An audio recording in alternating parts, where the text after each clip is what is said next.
อัปเดตฝนภาคอีสาน5-11 สิงหาคม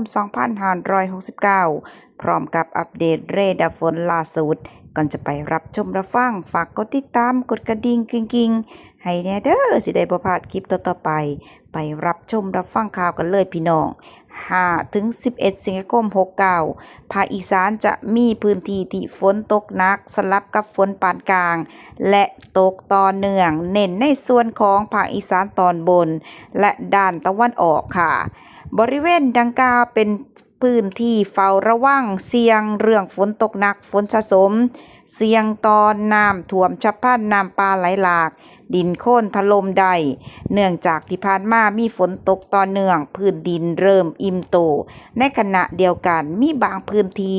จะเป็นพื้นที่เง่าฝนมีฝนน้อยถึงปานกลางว่าวง่ายๆก็คือตกอยู่แต่ว่าตกซ้ำเหี่ยวจักจั่นพอดินลายนี่บ่พอได้น้ำให้เกษตรกรพื้นที่นั้นได้แก่ภาคอีสานตอนกลางและอีสานตอนล่างพี่น้องสำหรับฝนตกมาแล้วก็อย่าลืมเตรียมรับรองรับน้ำกักน้ำไว้เพื่อได้ใช้ยามจำเป็นเพราะปริมาณฝนอาจจะบ่เพียงพอต่อพืชผลทางการเกษตรเสี่ยงการขาดแคลนน้ำจ้าแต่ว่าฝนหลวงเพิ่นก็บินอยู่บินกะพ่อหรือบ่พ่อจังใดพี่น้องคอมเมนต์พูดคุยแจ้งข่าวกันได้จ้าสำหรับช่วงนี้ฝนเกิดจากมรสุมตะวันตกเฉียงใต้ที่มีกำลังปานกลางถึงค่อนข้างแห้งพัดปกคลุม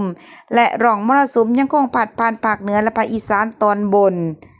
สำหรับช่วงวันที่6ถึง10สิงหาคม69นี้มรสุมสิมีกำลังแห้งขึ้นจากอิทธิพลของพายุไต้ฝุ่นดอฟินมีแนวโน้มสิเคลื่อนขึ้นฝั่งทางตะวันออกของประเทศจีนในช่วงวันที่9ถึง11สิงหาคม69โดยพายุนี้ก็จะบ่เข้าประเทศไทยโดยตรงแต่จะส่งผลกระทบทางอ้อมไผสิเดินทางไปจีนไต้หวันญี่ปุ่นก็ให้ตรวจสอบสภาพอากาศก่อนการเดินทางบาดนี้มาเบิ่งฝนล่าสุดกันเลยว่าเรดาร์ล่าสุดนี้มีฝนอยู่ไสแน่เรดาร์ที่1ฝนที่ตรวจพบเป็นฝนอ่อนอยู่บริเวณอำเภอป่าปากเมืองนครพนมเรนูนครนาแก่ว่างยางถาดพนมจังหวัดนครพนมเตาง่อยโคกศรีสุพรรณเมืองสกลนครโพนนาแก้วผู้พานจังหวัดสกลนครหน้าคู่เขาวงจังหวัดกาฬสินธุ์คำชะอีเมืองมุกดาหารดงหลวงดอนตาลจังหวัดมุกดาหารเสนางคณิคมเมืองอำนาจเจริญจังหวัดอำนาจเจริญชานุมานจังหวัดอำนาจเจริญเลิงนกท่าไทยเจริญเมืองยโสธรปาติวคอว่างจังหวัดยโสธรเครื่องในเมืองอุบลราชธานีตะการพืชผลสีเมืองไม้พิบูลมังสาหารสว่างวิรวงศ์วารินช่ำราบจังหวัดอุบลราชธานีราศีสไลจังหวัดศรีสะเกษจ้าต่อกันที่เรดาร์ที่2สำหรับเรดาร์ที่2ล่าสุดประจำวันที่5สิงหาคม2569ตรวจพบฝนธรรมดากำลังอ่อนความแห้งเพิ่มขึ้นปกคลุมพื้นที่อำเภอเมืองบึงกาฬโสภิไสบึงคงหลงจังหวัดบึงกาฬ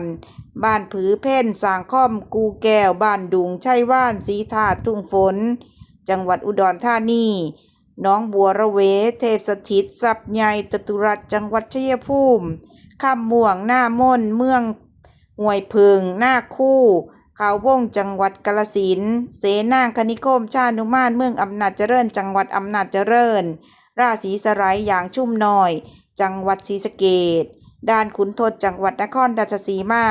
เกือบทั้งจังหวัดของยโสธรมุกดาหารนครพนมและกะสกลนครจ้าแอดมินอัปเดตเรื่องของประกาศกรมอุตุนิยมวิทยาเพิ่นแจ้งมาว่ามีพื้นที่ใดจะต้องระมัดระวังในส่วนของเรื่องฝนตกหนักถึงหนักแห้งวันที่6ถึง9สิงหาคม2569เอามาเบิ่งพื้นที่สีแดงวันที่6กันเลยวันที่6ก็จะมีหนองคายบึงกาฬสกลนครนครพนมอุบลราชธานีพื้นที่สีเหลืองได้แก่อุดรธานีกาฬสินธุ์มุกดาหารร้อยเอ็ดยโสธรอำนาจเจริญและกาฬศรีสะเกษ7สิงหาคม69พื้นที่สีแดงคือหนองคายบึงกาฬอุดรธานีสกลนครนครพนมอำนาจเจริญและอุบลราชธานีพื้นที่สีเหลืองได้แก่หนองบัวลำพูมุกดาหารยโสธรจ้า8สิงหาคม69พื้นที่สีแดงได้แก่อำนาจเจริญและอุบลราชธานี พื้นที่สีเหลืองก็คือเลยหนองคายบึงกาฬหนองบัวลำพูอุดรธานีสกลนครนครพนมมุกดาหารยโสธรสุรินทร์ศรีสะเกษวันที่9สิงหาคม69พื้นที่สีเหลืองได้แก่หนองคายบึงกาฬอุดรธานีสกลนครนครพนมชัยภูมิมุกดาหารโคราชและอุบลราชธานีจ้าช่วงนี้โดยรวมทางภาคอีสานกะฝนกระจายตัวดี มีฝนตกหนักเน้นทางตอนบนและแถวชายแดนติดกับประเทศลาวฝนตกหนักฝนตกแห้งเด้อพี่น้องเด้อส่วนทางอีสานตอนกลางอีสานตอนล่างก็จะมีฝนเล็กน้อยถึงปานกลางบ้านพี่น้องเป็นจังไดสามารถที่จะคอมเมนต์พูดคุยแจ้งข่าวกันได้เว้าสู่กันฟังได้มาโซกันเนาะพี่น้องเนาะว่าฝนดีบ่ดี